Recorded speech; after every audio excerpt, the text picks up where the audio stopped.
and welcome to this edition of AI Conference. I'm joined by artists. Art has always been a medium to transform lives. So let's first have a quick introduction from all of them. Hi, I'm Dipankar Mukherjee. I'm the co-founder and CEO of Studio Blow. Hi, my name is Prateek. I'm an AI artist and I work with a studio called Bang Bang. Hi, I'm Fabian Rashid. I'm an artist and a digital art consultant. Hi, I'm Abhishek Razdan, co-founder and CEO of Avatar Meta Labs. We are creator of Naina. So, gentlemen, I want to start by asking you that will AI replace humans? Anybody who wants to go ahead? Never. AI is meant to, especially in our line of work, AI is meant to replace the paintbrush on the camera, not the humans behind it. So artists come with intent and context. Okay, the third part is the craft, and the craft requires tools, and you have AI as a tool and a medium. Anybody else would like to add something on this? So nothing which has been created by humans can replace humans. So the way one has to see AI is in a very progressive manner. So there are a lot of new fields, new ventures which are going to come up because of AI. So I don't think any should be really overly worried about any of such things. Rather than focus on the positives, then dwell on the negatives. I mean, ultimately, it's just human beings trying to communicate with other human beings and get, like, what is the story, right? You're trying to share a concept, share an idea, get people to feel something, and ultimately, whatever the technology in the middle, it's a human being at this end and it's a human being at that end, right? And technology is always changed. So whatever the technology, as long as we are people talking to other people, we'll be fine. Yeah. So the question is really about intent. So right now human has the intent. AI doesn't have the intent by itself, at least current technology wise. Now when that happens, this whole answers and questions we'll have to revisit. But as for now, I believe, I don't think so it's going to happen. Human suspenseful music. Yeah, no, it's nothing.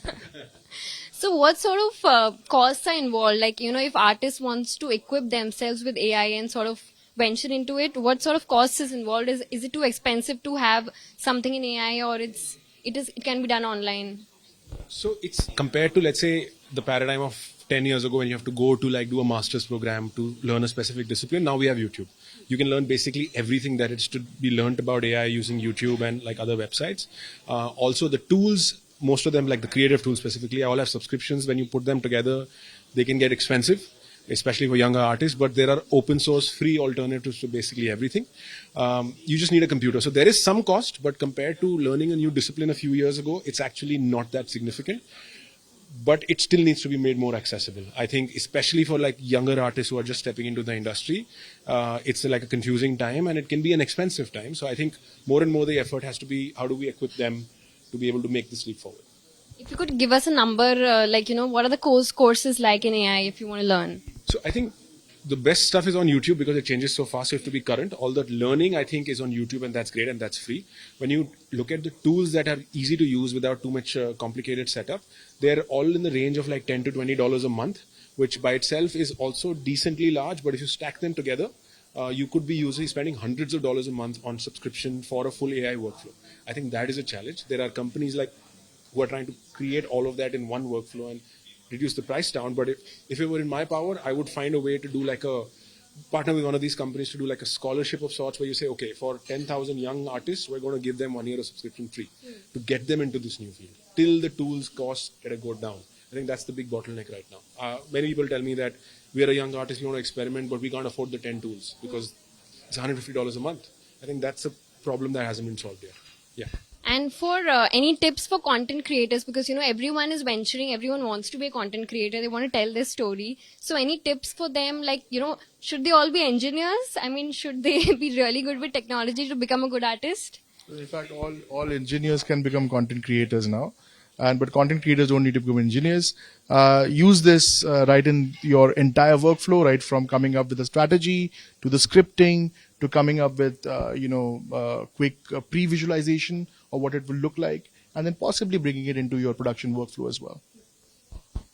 So I think the hero still remains the soul of everything is the story or the content.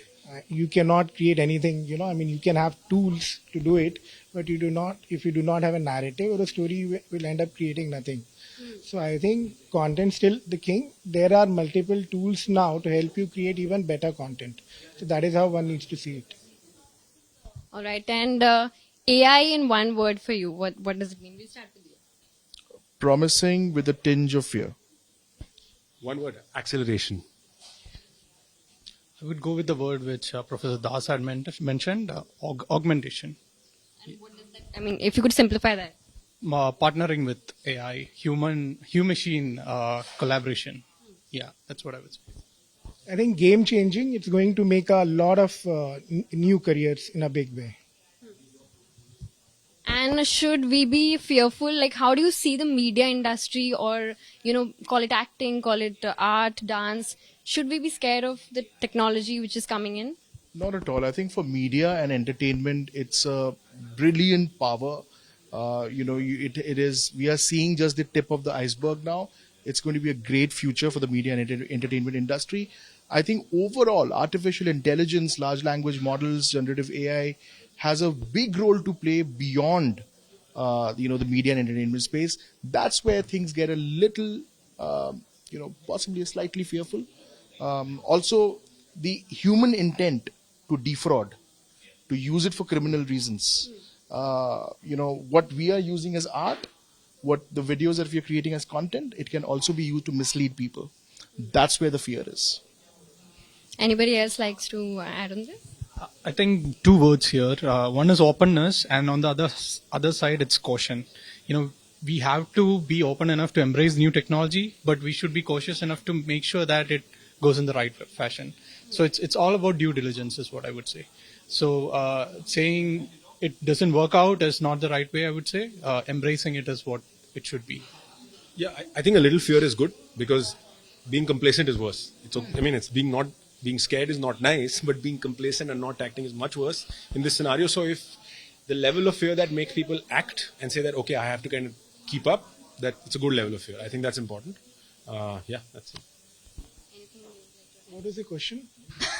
So my question was that how do you see the media and the cinematic or art industry involving with the whole I AI? think, like I said, it's a game changer for this industry. I'll give you, a couple of examples. So now you can, even bring the old artists alive. For example, say Kishore Kumar. If you're a fan of Kishore Kumar, you can bring him alive through various AI technologies, obviously in a authorized legal manner. But you can have, artists singing new songs for new audiences. So that is just an example. But in films, there's a lot of VFX which is used. Now all that pipeline can be, moved to AI. So and languages, currently we see mostly dubbing. There's no lip sync matching. So all that can be handled by AI with right lip sync, with the same voice, everything. So it's going to be a big game changer for this industry, and it's going to make things easier and faster. Thank you so much. Thank you for the time. That's all for this session. Thank you.